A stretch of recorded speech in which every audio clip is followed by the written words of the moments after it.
Hi, Mrs. Lenny here again. I'm going to read Inkheart Chapter 19, Gloomy Prospects. They did indeed get enough to eat. Around noon, a woman brought them bread and olives, and towards evening, there was pasta smelling of fresh rosemary.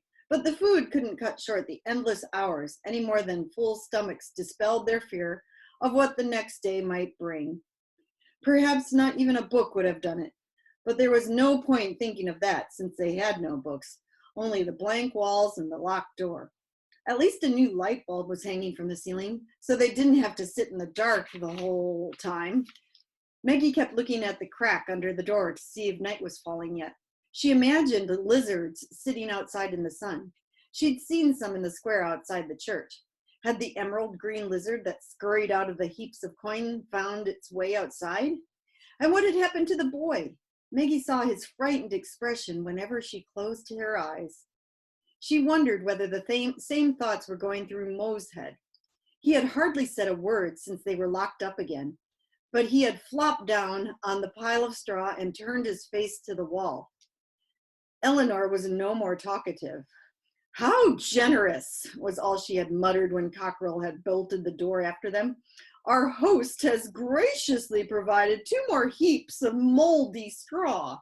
Then she sat down in a corner, legs outstretched, and began staring gloomily at her knees, then at the grubby wall. "Mo," asked Maggie at last, when she could no longer stand the silence, "what do you think they're doing to the boy? And what kind of friend are you supposed to read out of the book for Capricorn?" "I don't know, Maggie," was all he replied, without turning around. So she left him alone, made herself a bed of straw beside his, then paced up and down beside the bare walls. Perhaps the strange boy was on the other side of one of them. She put her ear to the wall. Not a sound came through. Someone had scratched a name in the plaster. Ricardo Bentone, 19-5, 1996. Maggie ran her fingers over the letters. A little farther on, there was another name, and then another. Maggie wondered what had become of them.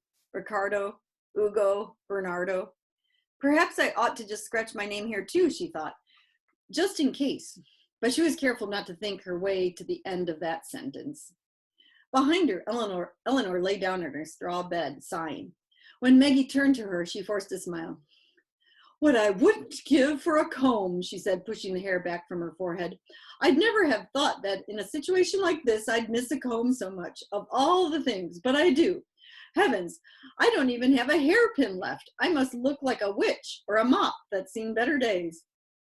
"No, really, you look fine. Your hairpins were always falling out anyway," said Maggie. "Actually, I think you look younger now." "Younger? Well, if you say so." Eleanor glanced down at herself. Her mouse gray sweater was filthy, and there were 3 runs in her stockings. "Maggie, that was very kind of you to help me back there in the church," she said, pulling her skirt down over her knees. "My knees were like jelly. I was so scared. I don't know what's come over me. I feel like someone else, as if the old Eleanor has driven home and left me here by myself." Her lips began to tremble, and Maggie thought she was going to cry, but the next moment the familiar Eleanor was back again. "Well, there you are. It's only in an emergency that you find out what you're truly made of. Personally, I always thought if I were a wooden statue, I'd be carved out of oak, but it seems I'm more like a pear wood or something very soft. It only takes a villain like that to play with his knife in front of my nose, and the wood shavings start flaking away." And now the tears did come, hard as Eleanor tried to keep them back. Angrily, she rubbed her eyes with the back of her hand. "I think you're doing splendidly, Eleanor." Mo was still lying on it with his face to the wall. You're both doing splendidly. And I could wring my own neck for dragging you two into all of this." "Nonsense. If anyone around here needs his neck wrung, it's Capricorn," said Eleanor.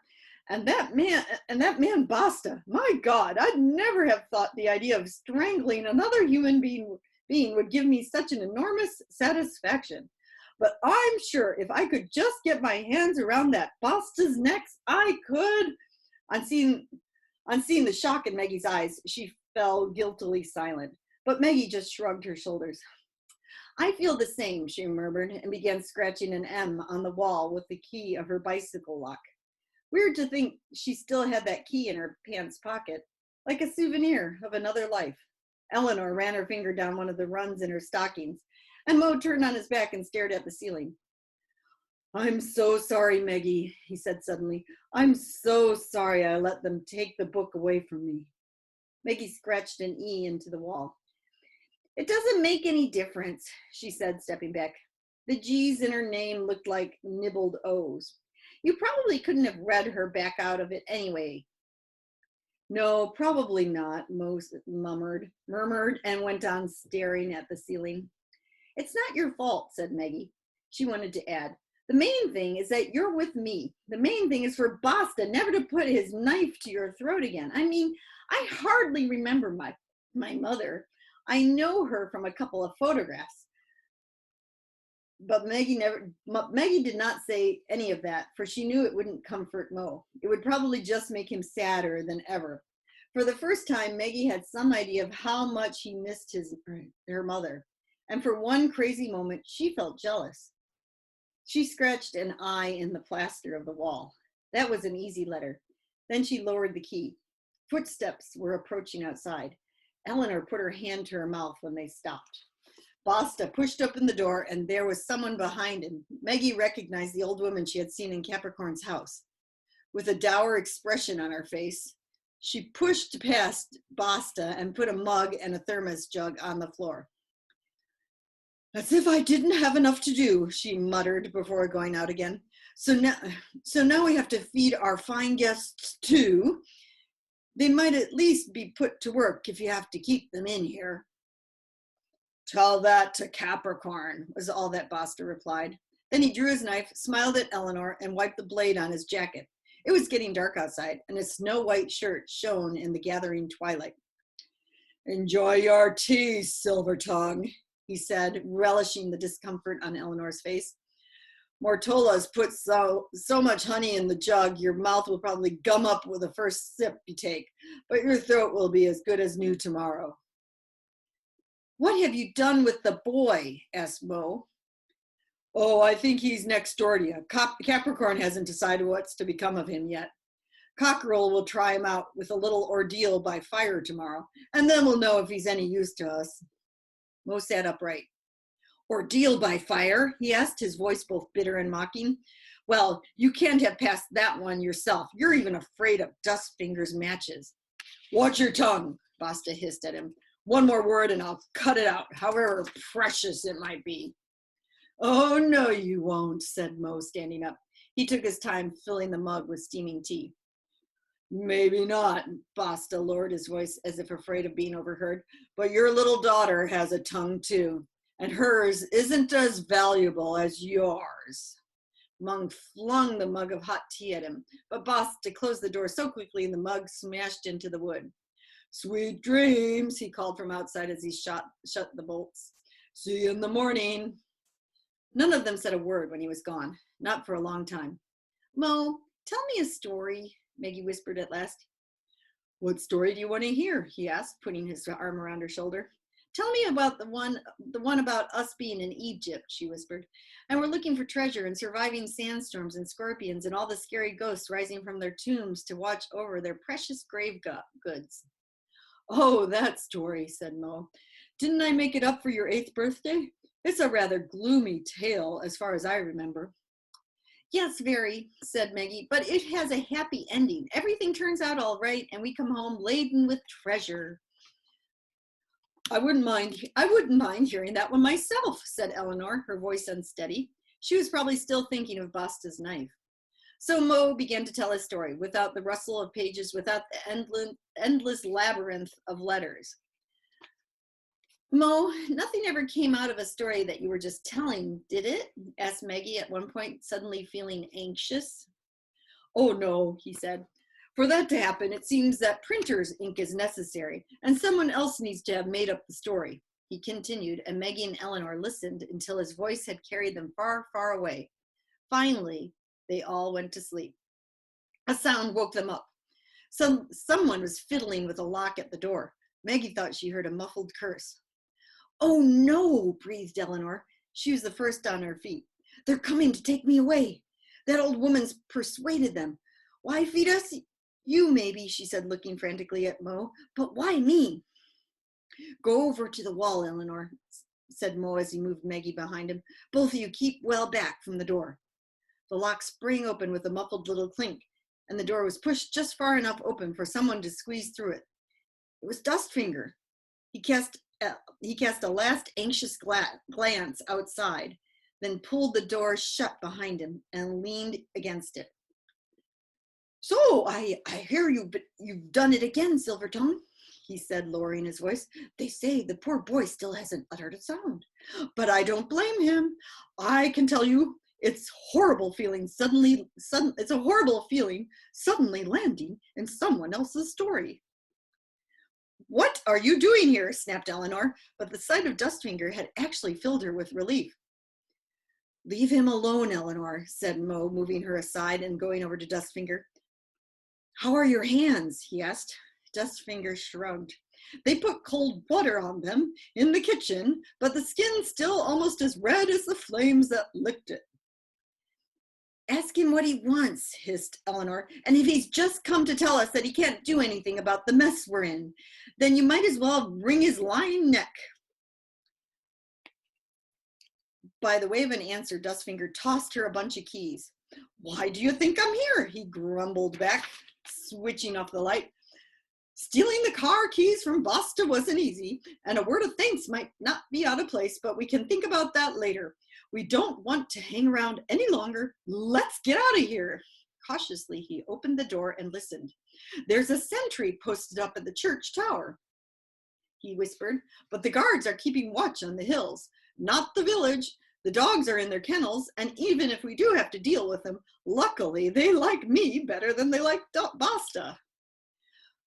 "Why should we suddenly trust him?" whispered Eleanor to Mo. "Suppose there's some other devilry behind this." I want you to take me with you. That's my only motive," snapped Dustfinger. "There's nothing here for me anymore. Capricorn's let me down.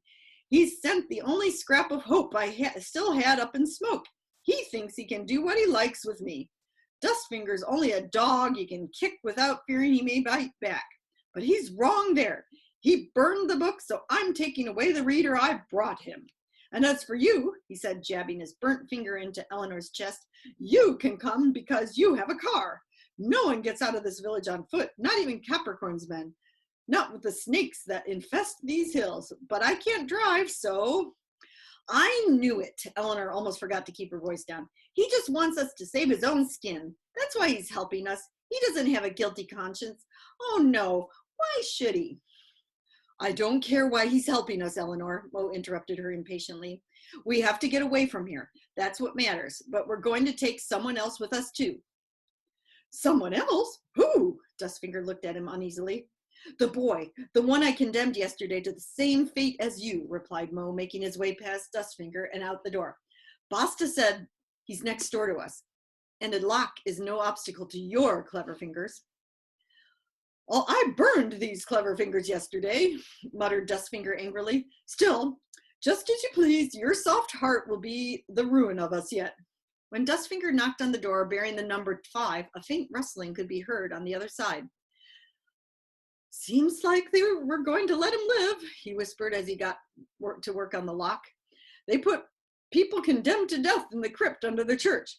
Ever since I told Basta a joke that a white lady haunts the stone coffins down there, he turns white as a sheet whenever Capricorn sends him into the crypt."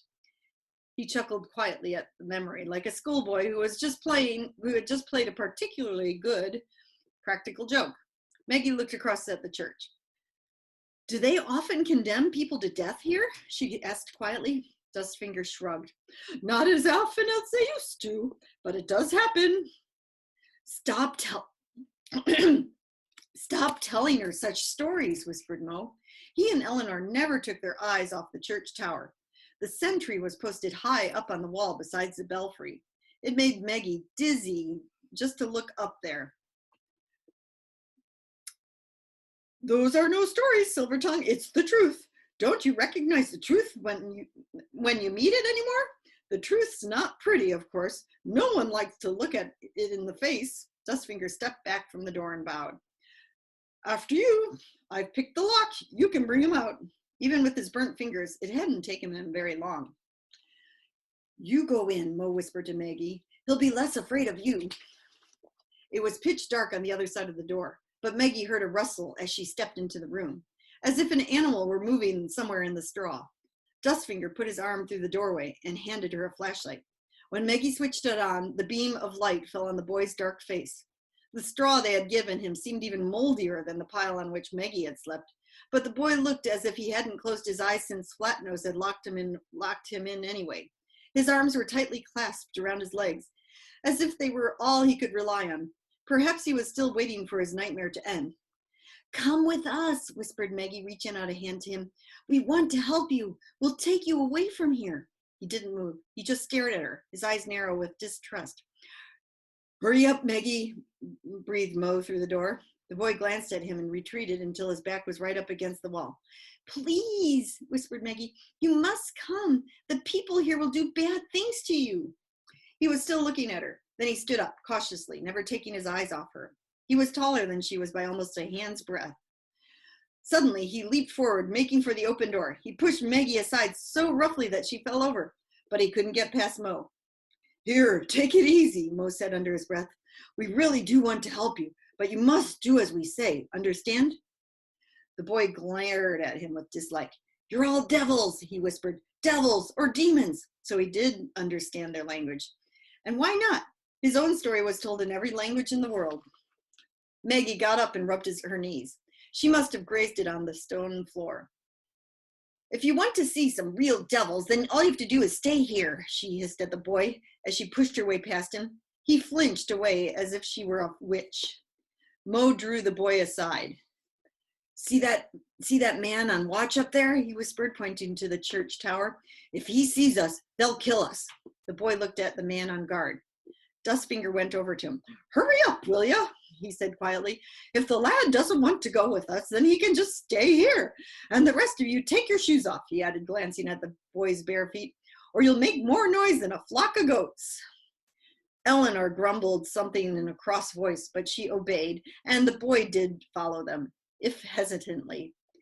Dustfinger hurried on ahead as if trying to outstrip his shadow. The alley down which he led them sloped so steeply that Maggie kept stumbling, and every time Eleanor stubbed her toe on the bumpy cobblestones, she uttered a quiet curse. It was dark between the close-set houses. Masonry arches stretched from one side of the street to the other, as if to prevent the walls from collapsing. The rusty streetlights cast ghostly shadows. Every noise sounded threatening. Even cats scurrying out of doorways made Maggie jump. But Capricorn's village was asleep. They passed only one guard, leaning on the wall in the side street and smoking. 2 tomcats were fighting somewhere on the rooftops, and the guard bent to pick up a stone to throw at them. Dustfinger took advantage of the moment. Maggie was glad he had made them take off their shoes. They slipped soundlessly past the guard, whose back was still turned, but Maggie dared not breathe again until they were around the next corner. Once again, she noticed the many empty houses, the blank windows, the dilapidated doors. What had wrecked those houses? Just the course of time? Had the people who once lived here run away from Capricorn? Or was the village already abandoned before he and his men took up residence? Hadn't Dustfinger said something like that? He had stopped. He raised his hand in a warning gesture and put a finger to his lips. They had reached the outskirts of the village. Only the parking lot still lay ahead. 2 street lights illuminated the surface of the cracked asphalt, and a tall wire netting fence rose to the left. The arena for Capricorn ceremonies and festivities is on the other side of that fence, whispered Dustfinger. I suppose the village children once played football there, but these days it's the scene of Capricorn's diabolical celebrations. Bonfires, brandy, and a few shots fired into the air. Fireworks, blackened faces, that's their idea of fun. They put on their shoes before following Dustfinger into the parking lot. Maggie kept looking at the wire fence. Diabolical celebrations?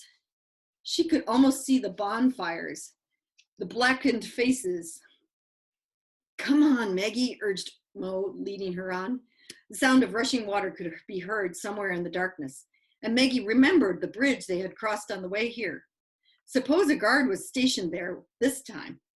There were several cars in the lot, including Eleanor's, which was parked a little way from the others. They all kept looking around anxiously as they ran towards it. Behind them was the church tower, which rose high above the rooftops, and there was nothing now to shield them from the sentry's eyes. Maggie couldn't see him at the distance, but she was sure he was still there. From such a height, they must look like black beetles crawling over a table. Did he have a pair of binoculars? Come on, Eleanor, whispered Mo. It seemed to be taking her forever to unlock the car door. All right, she growled back. I just don't have such nimble hands as our light-fingered friend. Mo put his arm around Maggie's shoulders as he looked around, but apart from the few stray cats, he could see nothing moving in the parking lot or among the houses. Reassured, he made Maggie get into the back seat. The boy hesitated for a moment, examining the car as if it were some strange animal, and he couldn't be sure whether it was kindly disposed or it would swallow him alive. But finally he got in too. Maggie scowled at him and moved as far away from him as possible. Her knee still hurt.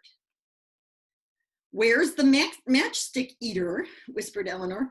Damn it! Don't tell me the man's disappeared again. Maggie was the first to spot him. He was stealing over to the other cars. Eleanor clutched the steering wheel as if resisting only with difficulty the temptation to drive off without Dustfinger. What's he up to this time? She hissed. None of them knew the answer. Dustfinger was gone for an excruciatingly long time, and when he came back, he was closing a switchblade. What was the idea of that? Said Eleanor, as she snapped at him when he squeezed into the back seat next to the boy. Didn't you say we must hurry? And what were you doing with that knife? Not cutting someone open, I hope. Is my last name Basta? Inquired Dustfinger, annoyed, as he forced his legs in behind the driver's seat. I was sitting there. I was slitting their tires. That's all, just to be on the safe side. He was still holding the knife. Maggie looked at it uneasily. That's Basta's knife, she said. Dustfinger smiled as he put it in his pants pocket. Not anymore. I'd like to have stolen his silly amulet too, but he wears it around his neck, even at night, and that would have been too dangerous. Somewhere a dog began to bark. Mo wound down his window and put his head out, looking concerned. Believe it or not, it's only toads making all that racket, said Eleanor. But what Maggie suddenly heard echoing through the night was nothing like the croaking of toads, and when she looked in alarm through the back window, a man was climbing out of the parked vehicles, a dusty, dirty white delivery van. It was one of Capricorn's men. Maggie had seen him in the church. He looked around with a face still dazed by sleep. Before Maggie could stop her, Eleanor started the engine, and the man snatched a shotgun from his back and stumbled towards the car. For a moment, Maggie almost felt sorry for him. He looked so sleepy and baffled. What would Capricorn do to a guard who fell asleep on duty? But then he aimed the gun and fired it at them. Maggie ducked her head well below the back seat, and Eleanor pressed her foot down hard on the accelerator. Damn it all, she said to Dustfinger. Didn't you see that man when you were slinking between the cars? No, I didn't, said Dustfinger. Now drive. That way. It's over there. We must get to the road. Eleanor wrenched the steering wheel around. The boy was huddled down beside Maggie. At every shot, he had closed his eyes tight and put his hands over his ears. Were there any guns in this story? Probably not, no more than there were cars. His and Maggie's heads knocked together as Eleanor's car bumped over the stony track. When it finally reached the road, things weren't much better. This isn't the road we came along, said Eleanor. Capricorn's village loomed over them like a fortress. The houses simply refused to get any smaller. Oh, yes, it is, but Basta met us farther down when we arrived. Dustfinger was clinging to the seat with one hand and to his backpack with the other. A furious chattering came from the bag, and the boy cast it a terrified glance. Maggie thought she recognized the place where Basta had met them when they drove past it. It was the hill from which she had seen the village for the first time. Then the houses suddenly disappeared, engulfed by the night, as if Capricorn's village had never existed. There was no guard posted on the bridge, nor at the rusty barrier across the road cutting off the way to the village.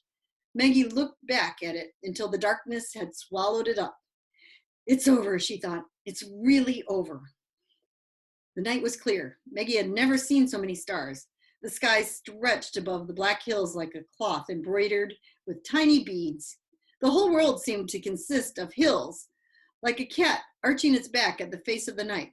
No human beings, no houses, no fear. Mo turned around and stroked the hair back from Maggie's forehead. Is everything all right? He asked. She nodded and closed her eyes. Suddenly, all Maggie wanted to do was sleep. If only the pounding of her heart would let her. It's a dream, murmured a toneless voice beside her. Only a dream. It's just a dream. What else can it be? Maggie turned to the boy, who wasn't looking at her. It has to be a dream, he repeated, nodding vigorously, as if to encourage himself. Everything looks wrong. Everything is false, weird, like in dreams. And now, he murmured, turning his head to indicate the surrounding outside, now we're flying, or the night is flying past us, or something.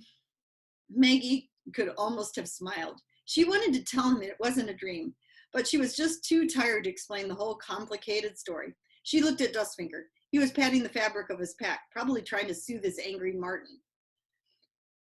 Don't look at me that way, he said when he saw Maggie watching him. You can't expect me to explain. Your father will have to do that. After all, the poor lad's nightmare. It's the poor lad's nightmare. It's his fault. Mo's guilty conscience showed clearly on his face when he turned to the boy. What's your name? He asked. It wasn't in the... But there he broke off. The boy looked at him suspiciously, then bowed his head. Farid, he said dully. My name is Farid, but I believe it's unlucky to speak in a dream. You never find your way back if you do. He shut his mouth tightly and stared straight ahead, as if to avoid looking at anyone, and said no more. Did he have a mother and a father in his story? Maggie couldn't remember. It had just mentioned a boy without a name who served a band of thieves. It's a dream, he whispered again. Only a dream. The sun will rise and it will all disappear. That's what it'll do. Mo looked at him, unhappy and at a loss, like someone who has handed a young bird, knowing it can never return to the nest. Poor Mo, thought Maggie. Poor Farid. But she was thinking of something else too, and she was ashamed of herself for it. Ever since she had seen the lizard crawl out of the golden coins in Capricorn's church, she couldn't help thinking about it. I wish I could do that, her thoughts had kept saying to her very quietly.